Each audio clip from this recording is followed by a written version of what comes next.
watching a very special session of a recording of Vantage Point. I'm here at Yayasan Al-Bukhari at Taman Tasik Perdana, and we're discussing things on the sideline of the Kuala Lumpur War Crimes Tribunal. I'm actually searching for words because as I sit there at the tribunal hearing testimonies of former detainees and victims of the crimes perpetrated during the war, supposedly war on terror, but in itself creating acts of terror against human rights, against a lot of victims.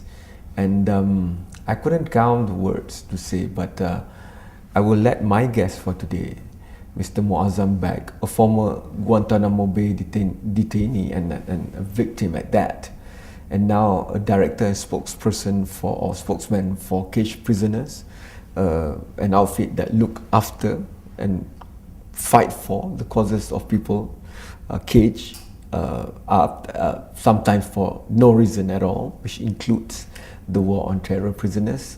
And if I can make you go back to that traumatic first incident where you were abducted in Pakistan.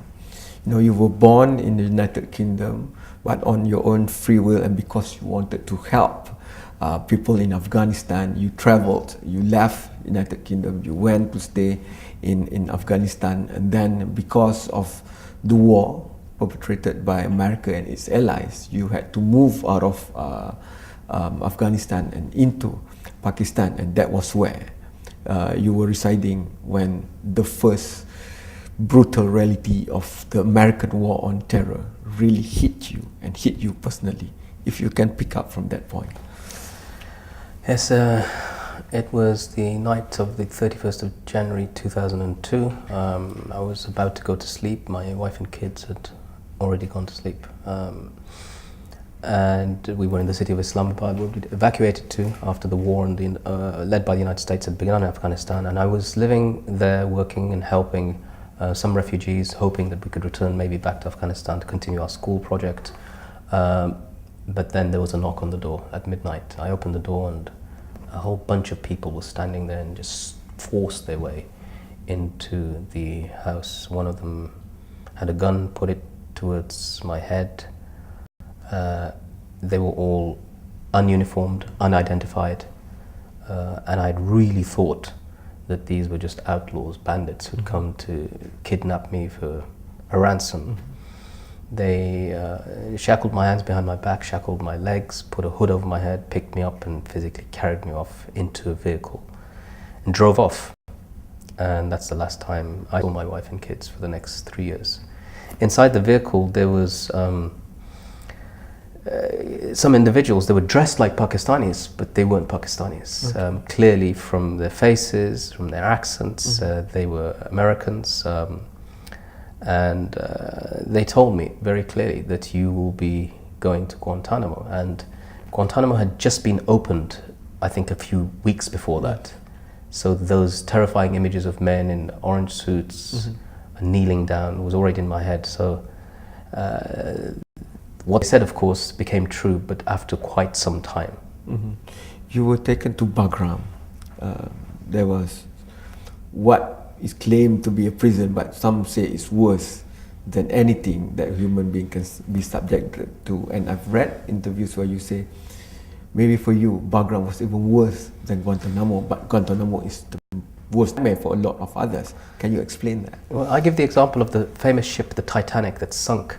And what sunk the Titanic wasn't the tip of the iceberg, and Guantanamo is the tip of the iceberg. Okay. What lies beneath is Bagram, because it's hidden, nobody can see it, and that's what is the most damaging.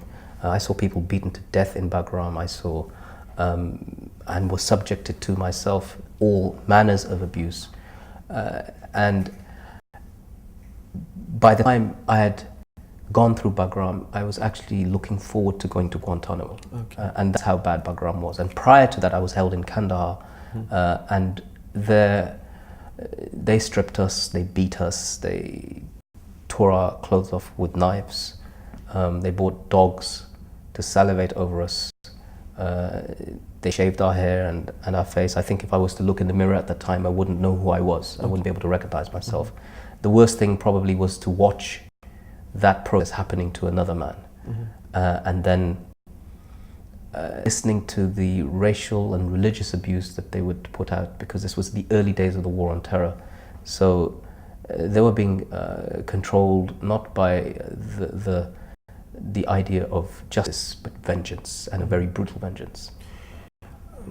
Hearing your testimony, reading about you, I know you're an intelligent man because you can speak well, and your thoughts are very clear and your points are very clear. But when you were taken and as you were in Bagram, how did you survive? Because from what has been said, even here, it's very clear that the physical part is just a means to an end. And to me, the end is to break a person down, to really dehumanize the human and make the human say or do whatever it is that the captors wanted them to do. I think the dehumanization process is indeed one, as you say, that wants to break a person down, but it goes beyond that, because I am of the firm belief is that when a person does that, it's like an adult when he hits his child. He feels regret afterwards. He feels bad. If you were to amplify that to torture, and of course a torturer may do these things and feel that he's doing it for the greater good. But inside himself, I know this from personal experience, from speaking to a former torturer who was involved in abuse in Bagram, that it comes back to haunt him.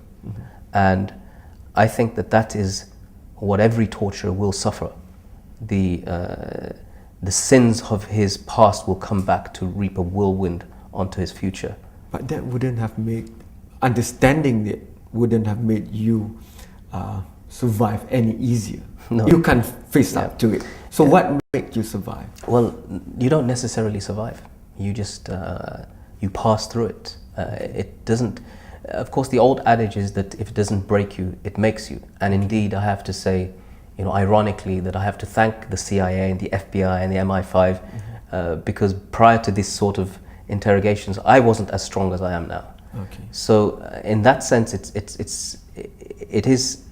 helps to make you strong. But in the other side, of course, it's designed to break you. It's designed to take away hope. It's designed to make you feel that there is nobody to turn to except the interrogators. But as a Muslim, I used to turn to God first and foremost. Yes.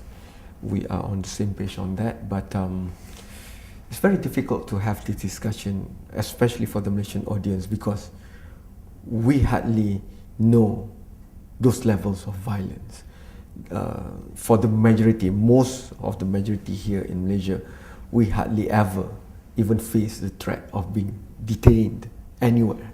So I have to go for the first commercial break, but once we are back, maybe let's try to look at it, because even here, people will be arguing for the greater good, because the images, the menu of information that's served is still mostly dominated by the Western content.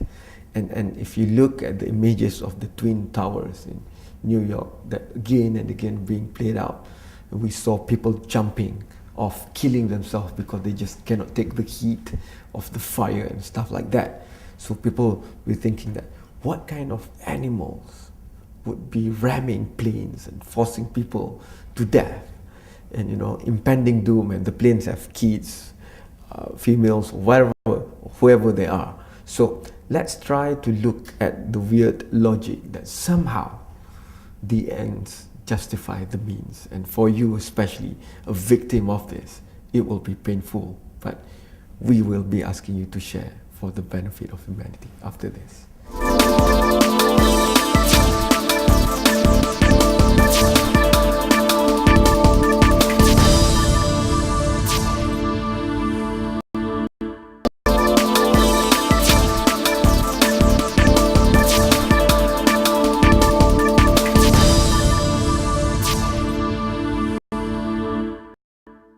You are still watching Vantage Point, and for the first time in Asrawani at least, somebody who can tell us intimately and from his own experience of being a detainee in Guantanamo Bay. And just before the break just now, because even here, people will have to argue, because we want a professional court. So there will be the prosecution, but there will be somebody who will be having to argue for the accused and the 8 accused. And in that sense, the question put to you was, wouldn't you understand why the American had to do this? If I can say it in my own words. So, 2,976 people killed because of the attack on America on 9/11. But what has transpired after that is by no means an insult to the 2,976. But what we're arguing is thousands more now suffered and things not necessarily work for the better. So how do you, having a very personal experience of this, rationalize and argue that? It reminds me of the Merchant of Venice, which is a play by Shakespeare, in which the protagonist is a guy called Shylock, and he asks that if he doesn't get what he wants his pound of flesh cut from the heart or from the chest of the person who owes him. The problem here is that America has had not just a pound of flesh, they've had the entire body. They have caused so much damage to the rest of the world, and have caused wars directly as a result, from Afghanistan to Iraq and its policy. And the numbers of dead killed are so immense that nobody counts, and that's a pun. The dead, they don't count. Certainly not the dead of the Iraqis, of the Afghans, and so forth. But we do, as you said, know the exact number to the single digit of how many people died tragically on September the 11th. It's also another important point. In 1996, a man called Timothy McVeigh carried out a bombing in Oklahoma, which killed about 160 odd people. He was part of something called the Michigan Militia. This militia still exists to this day. They weren't bombed, detained, held without trial, abused and so forth. They just caught the one man, they executed him, it's true, but his organization, everybody that set him up, that supported him, that trained him, are still around. So what this suggests, as far as the United States is concerned, is when an enemy is foreign, and particularly, although not exclusively, at this point a Muslim, then they are an easy target, and you can easily justify to your population the killing of thousands of brown people who are of a foreign nature, foreign religion, foreign language, and that dehumanization process that we spoke of earlier on is so much easier to mete out to a person who is different. And that's why in Western societies, when somebody's foreign, you call him an alien. And we were first described as enemy aliens by the Americans as a classification. And when you say that somebody's an alien, you think he's not a human, and that's what allows you to do this. But they do know, and they do use tactics of human relation back against the detainees. And we've heard testimony, even here at the tribunal, where detainees were given the impression that their families or their family members, their wives, their children will be subjected to even worse torture or predicament if they don't cooperate. Were you subjected to such treatment too? Yes, and I think that each prisoner had his own weak point. Everybody's weak point, I believe, would be their family. The hardest part for me was the knowledge that the night that they took me from my home, my wife and children were there, and I didn't know what became of them. So they knew that I was anxious about this and worried about this, and they played on that. And so they would wave pictures of my children and my family in front of me while I was being interrogated. They would have the sounds of a woman screaming that I was led to believe was my wife in the next room being tortured. They would say often, "Do you think you're going to see your children again?" And of course I knew at that time that my wife was due to give birth to our youngest child, and that I wasn't going to see him. And I didn't see him until he was over 3 years old. So these were very real methods and tactics that they used on people, and I know this from my own personal experience. We've heard of worse tactics of torture like waterboarding and all that. And reading at your previous interviews, Alhamdulillah, you were not subjected to those. But you have said it even in this interview that sometimes looking or watching others being subjected to this very, very inhuman treatment is worse than having them being done to you yourself? It's something I never understood, but I understood that in Islam, for example, that when you slaughter a sheep or an animal you're going to eat, you ensure that you don't have another animal in front of it, Yes. because you don't want to traumatize that animal. Now, when you watch this process happening to other human beings, being stripped naked, shaved, punched, kicked, sworn at, every kind of abuse you can imagine, then anticipating that you are next is one of the most frightening things. And even worse than that, worse than your own abuse, especially as somebody I think who believes in assisting others, is to watch the abuse of another human being and being helpless, impotent to do anything about it, is one of the most depressing, degrading feelings that a person can have. I've read so much, but I was still shocked when I heard that for anything that is construed as going against the rules set by the captors, the worst punishment can be meted out, and for your hands to be shackled and then you were hung from the door of the cell, and that being done, then you could be left there for a few days, and even as they open the door, instead of giving treatment, they'll punch or do whatever it is to that person who was tied there. You were tied to the door also, like were hanged to the door like that also. Yes, this was regarded for, this was the treatment given out in Bagram for anybody who's regarded as breaking the rules. And the rules could be something as simple as reading the Quran loud. And they would say, well, you're not really reading the Quran, you're talking to other people. And of course, these are the sorts of ludicrous things they would say. And as a result of that, they'd say that's a breaking of the rules, you're coming to the front of the cell and we're going to tie you up and leave you there remained for hours, sometimes, as I said, days. And I saw one person held in this position, and he was clearly in a lot of pain. He was moving and shaking, and he needed medical treatment, but instead of the medical treatment he got the physical, brutal treatment, and they punched him and kicked him until they killed him. And this was because clearly they regarded him as subhuman. Okay, I have to go for the second break, but once we are back, even during captivity, you kept information and you make sense of it. And when you came out, you could link all these bits and pieces of things that you've seen and heard and look at the bigger picture. And I've heard here where you link to the bigger picture of WMD, for example. Maybe, a lot of Muslims believe that things happen because Allah will put us on a path and He wants us to learn, for example. But for you, this path has really brought you a lot of privileged information or reading of situation that maybe a lot of others wouldn't have had the opportunity to have. So that we'll discuss after this short break.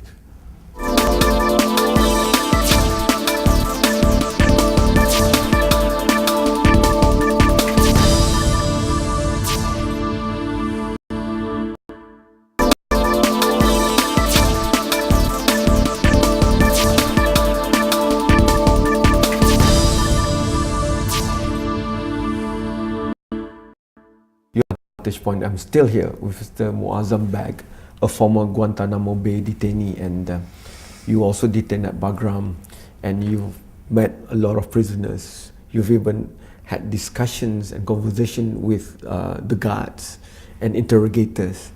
And when you were released, you could put pieces together that make sense. And one of it was concerning weapons of mass destruction as purported as the sole big reason for America and its allies to go into Iraq.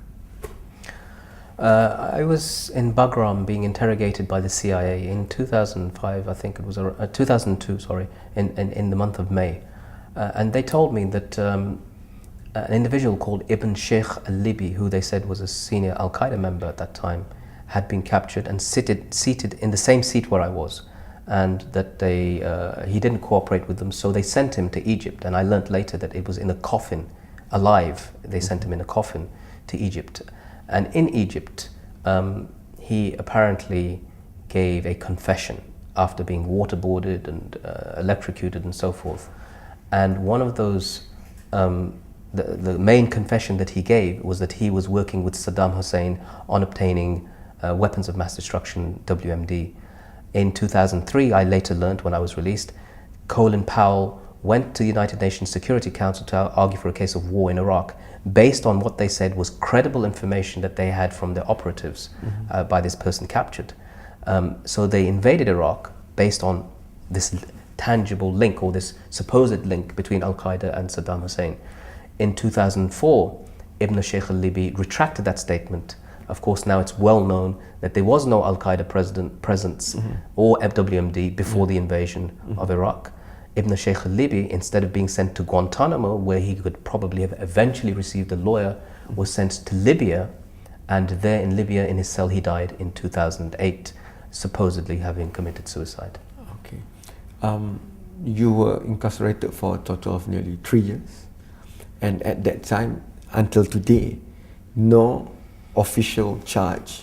You were never brought to court in any country, and until now, no one from the authorities of United States of America has ever apologized to you, acknowledging whether it was a mistake or something else. I think that the United States will want to, and not just about me, this is much, much bigger than me as an individual. There are hundreds of people who've gone through the process, have been released, 600 plus have been released, 169 are still in Guantanamo. There has been no apology, but I don't expect the Americans to give one, knowing that at least Bush detained people without charge or trial, Obama kills people without charge or trial in the drone attacks of Pakistan and elsewhere. What I have had, however, and the former Guantanamo prisoners in the UK, is that we have won a major compensation claim against the United Kingdom for complicity in torture, our own government, and that there is an unprecedented police investigation into the actions of British intelligence and the British government into complicity in torture. So this is something that is happening now for the first time in British history. Can you give us a bit more information on that? This might be the first time that some of us are hearing this. And how did that come about? Did you get together with other detainees? Literally, there was a few key cases. There's one case called the case of Binyam Mohammed, who was a British resident. He was captured in Pakistan, handed over to Morocco, where he was abused with a razor blade, taken to his private areas and others. And later it was learnt that British intelligence agents knew what was going on in his case. When all of the former prisoners were released, and there are about 16 in total in Britain, we made a case all together against the British government, and slowly but surely evidence started coming out to show that the British government knew and agreed with us being held in Guantanamo, and knew and had sent agents to Bagram and Guantanamo while we were being tortured. So this was something, as a criminal case that's still taking place, as a civil case, we won an out-of-court settlement. Okay. Moving forward, you have narrated, even here at the tribunal, you can't even get into Canada, even though you were invited. And so how do you see yourself now? Because the stigma is not just about you and the nightmares of being detained in Bagram and Guantanamo, but the perception of people around the world. And you yourself said it very nicely, because when you were abducted from your home in Pakistan, and when you heard the first sound of voices of the American sounding voices, and you thought that that might be freedom and justice coming, but it was far from that. So now moving forward, how do you see yourself? Well, recently I've met with people from the former Bush administration, some very senior ranking members, former Deputy Homeland Secretary, and some generals who I think want to help to change the image of the United States of America. And I'm all with that, I agree with that. The problem is that Guantanamo is still open, Bagram is still open, Kandahar is still up and running for business. The drone strikes are still taking place. Everything that produced that what's wrong with the image of the United States of America is still there. So I will make it and continue to make it my job as part of CagedPrisoners, as a former prisoner myself, to present what I believe to be the evidence, and then let those of sound mind decide what it is they need to do. And if they are reasonable people, then they will do reasonable things. But if they're unreasonable, then they will continue as they have been. It might be a long, long journey, but we've started it together with some other places in the world to get justice and to criminalize war. and we wish you all the best, and thank you so much for making time for Vantage Point. Thanks to you for watching. We'll see you in another episode of Vantage Point very, very soon. Thank you and goodbye.